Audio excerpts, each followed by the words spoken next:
সর্বস্তরের জনগণ যারা মারা গেছে আমি তাদের প্রতি সমবেদনা এবং দুঃখ প্রকাশ করছি।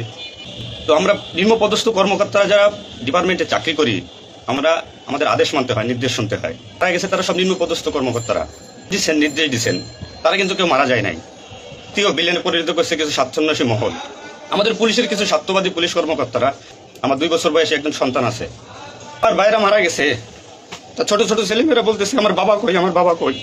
আজ আমাদের কিছু সত্যের না স্বীকৃত বড় মহলের অফিসারদের কারণে তারা বিভিন্ন লোকের তোষামতি করে, বিভিন্ন পর্যায়ে আমাদের ঘাড়ে বন্দুক রেখে তারা মনে করেন দিনের পর দিন আমাদের নির্যাতন করে মানুষের বিরুদ্ধে লেলাই দিছে। হাজার হাজার কোটি টাকার মালিক হয়ে তারা এখন গা টাকা দিছে। কোন অফিসার দেখছেন রাস্তায় মারা গেছে? অবিলম্বে সব দুর্নীতিবাজ পুলিশ কর্মকর্তাদের অব্যাহতি দিয়ে তাদের শাস্তির আওতায় আনতে হবে। আমি কোন উস্কানিমূলক কথা বলতে এখানে আসি নাই। আমি আমার কষ্টের সঙ্গে বলতে হয়, আমি একজন পুলিশ পরিবারের ছেলে। আমার বাবা ডিউটিরত অবস্থায়, অন ডিউটি অবস্থায় 2012 সালে মারা গেছেন। একটা পুলিশ সদস্য আজ বাইরে বেরোতে ভয় পাচ্ছে, মৃত্যুর ভয়। এখনো অনেক